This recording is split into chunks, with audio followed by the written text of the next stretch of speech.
अस्सलाम वालेकुम एवरीवन। तो अगला टॉपिक जो हमने कवर करना है it's about mood disorders. Mood disorders से ज्यादा मूड एपिसोड्स की मैं बात करूंगी और डिसऑर्डर क्योंकि अलग अलग बीमारियां इनको हम अलग अलग वीडियो में डिटेल में डिस्कस करेंगे। तो मूड डिसऑर्डर्स ये है कि मूड बेसिकली आपके पेशेंट की जो सब्जेक्टिव फीलिंग होती है एट अ पर्टिकुलर टाइम वो उसका मूड होता है। इसमें जो हमारे पास सबसे मेजर दो बड़ी कॉमन बीमारियां जो प्रेजेंट भी की जाती है वो डिप्रेशन है एंड बाइपोलर अफेक्टिव डिसऑर्डर है। और उसके अलावा जो आप कहने की कम होती है वो प्री मेंस्ट्रुअल डिस्फोरिक और डिस्ट्रक्टिव मूड डिसरेगुलेशन। अच्छा, इनकी हम अलग अलग वीडियो में पूरी बात करेंगे बिकॉज ये पूरी बीमारी है। इस डिसऑर्डर के अंदर मूड की एक पर्टिकुलर एपिसोड आई होती है, ठीक है। जैसे डिप्रेशन का एक डिसऑर्डर है, इसके अंदर डिप्रेसिव एपिसोड आई होती है। बाइपोलर डिसऑर्डर के अंदर डिप्रेसिव और मेनिक दोनों एपिसोड्स मूड की आई होती है। तो इस वजह से before discussing these disorders in detail पहले जानना ये जरूरी है कि मूड की एपिसोड्स क्या होती हैं, कौन कौन सी एपिसोड्स हैं, और फिर इन एपिसोड्स को हम इन डिसऑर्डर्स के अंदर फिक्स करेंगे और इन डिसऑर्डर्स की मजीद रिस्क फैक्टर्स और ट्रीटमेंट और मैनेजमेंट इन सब बातों को डिटेल में पढ़ेंगे। तो पहले पढ़ना क्या जरूरी है कि मूड के एपिसोड्स कौन कौन से होते हैं। 4 ये मूड की एपिसोड्स हैं जो डिफर करती हैं एक दूसरे से, इसको मैं आपको पढ़ाऊंगी। और इस वीडियो में हम पहली इसमें से जो एपिसोड है वो डिस्कस करेंगे, डिप्रेसिव एपिसोड, ठीक है। डिप्रेशन अलग है, depression is the name of a disease, एक बीमारी है। और डिप्रेसिव एपिसोड एक ऐसी एपिसोड है जो डिप्रेशन में भी आती है, जो बाइपोलर वालों में भी आती है, जो आपकी और कंडीशंस में भी आती है, ठीक है। सो मूड के एपिसोड में आ जाते हैं डिप्रेसिव एपिसोड पे। बाकी आपके सामने लिखी हुई है, इनको हम नेक्स्ट वीडियोस में डिस्कस करते जाएंगे। डिप्रेशन या डिप्रेसिव एपिसोड को कभी भी ऐसे ही डिस्कस नहीं ऐसे ही नहीं कह देना होता कि ये पेशेंट को डिप्रेशन होगी। इसके बाकायदा कुछ फीचर्स होते हैं और जब तक वो फीचर्स प्रेजेंट नहीं होते हम पेशेंट को डिप्रेशन का शिकार नहीं कह सकते। क्या क्या फीचर्स हैं, जैसे मैंने यहाँ पर लिखा हुआ है। तो आपके पास पेशेंट्स कई दफा आते हैं जो आप कहते हैं कि मुझे डिप्रेशन हो गया, आपको खुद ही आगे ही कह रहे होते हैं, हालांकि it is not the case. आपने हमेशा पूछना होता है कि आपको क्या महसूस होता है। तो इसके कुछ कोर फीचर्स है, कुछ एसोसिएटेड फीचर्स हैं। कोर फीचर्स लाजमी आपको पता होने चाहिए और आपको याद भी होने चाहिए।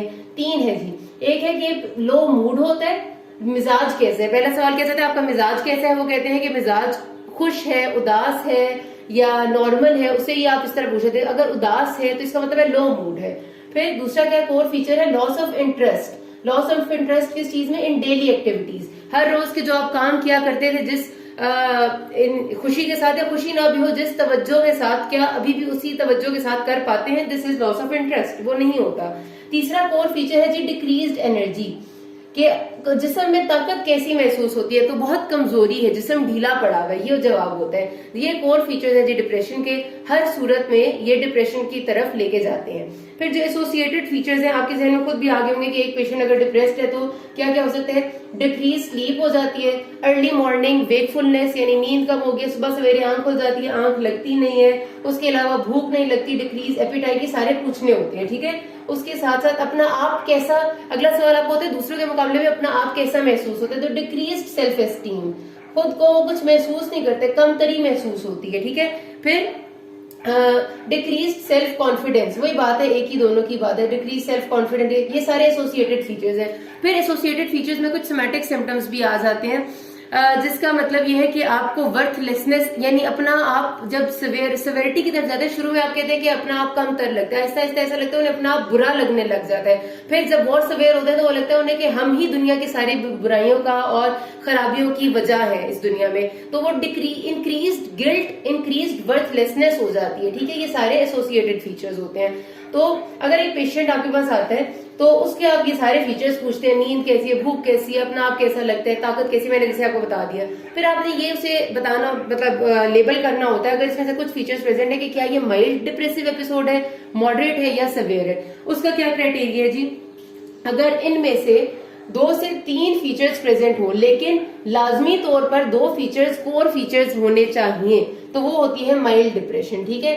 माइल्ड डिप्रेशन में क्या है, सिर्फ टोटल 2 से 3 फीचर्स है कि वो कहते हैं मिजाज बहुत लो रहता है यानी उदास रहता है, ताकत जिस्म में बहुत कम होगी और नींद नहीं आती, लेकिन बाकी सब कुछ ठीक होना चाहिए। सवाल आपने सारे करने, ये भी नॉर्मल, ये भी नॉर्मल, ये भी नॉर्मल, ये भी नॉर्मल, इसका वो ये सब ठीक है, तो हम उसे कहते हैं कि mild depression. 2 to 3 above features होने चाहिए। मॉडरेट डिप्रेशन हम तब कहते हैं जब एटलीस्ट 4 और अबव फीचर्स, मतलब 4 to 6 जो है या 4 और अबव प्रेजेंट हो, तो फिर हम कहते हैं मॉडरेट डिप्रेशन है।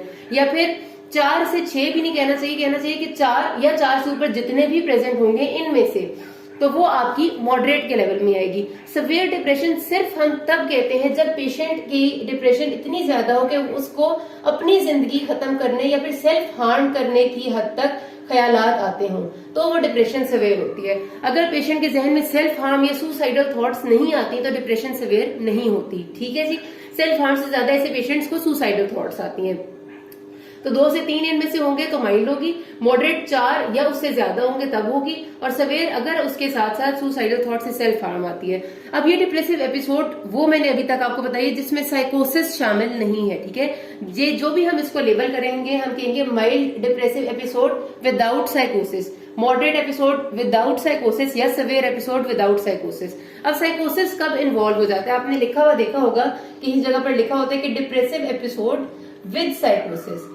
साइकोसिस का लफ्ज हमेशा तब इसके साथ शामिल हो जाएगा, मैं इधर लिख देती हूँ, कि जब आपके इन फीचर्स के साथ सिवियर डिप्रेसिव फीचर्स मौजूद होने के साथ साथ पेशेंट को डिल्यूजन्स और हेलुसिनेशंस भी महसूस होंगी। डिल्यूजन या हेलुसिनेशन क्या, एक होता है कि उसे अपना आप दूसरों से बहुत बुरा महसूस होता है और उसका ख्याल ये है कि दुनिया में सारी बुराइयों की वजह शायद वही है और उसको अपनी जिंदगी खत्म कर लेनी चाहिए। ये क्या होगा, ये है सिवियर डिप्रेसिव एपिसोड विदाउट साइकोसिस। अगर वो ये कहता है कि मुझे यकीन है कि मेरी ही वजह से सब कुछ खराब हुआ है, मैं ही वजह हूं और मुझे मर ही जाना चाहिए, और उसका बिलीफ अनशेकेबल हो जाता है। आप उसको कहें कि ऐसी बात नहीं है, ये गलत कह रहे हो, आप उसको शेक करने की कोशिश करते हैं, but the belief is unshakeable. इसका मतलब है कि पेशेंट को इस वक्त डिल्यूजन हो रही है, ये डिल्यूजन है उसकी। ठीक है, unshakeable belief is a delusion, और डिल्यूजन जब शामिल हो जाएगी तो वो आपका सिवियर डिप्रेसिव एपिसोड विद साइकोसिस हो जाएगी। ठीक है, इसी तरह अगर वो पेशेंट कहते हैं कि मुझे आवाजें आती हैं इस किस्म की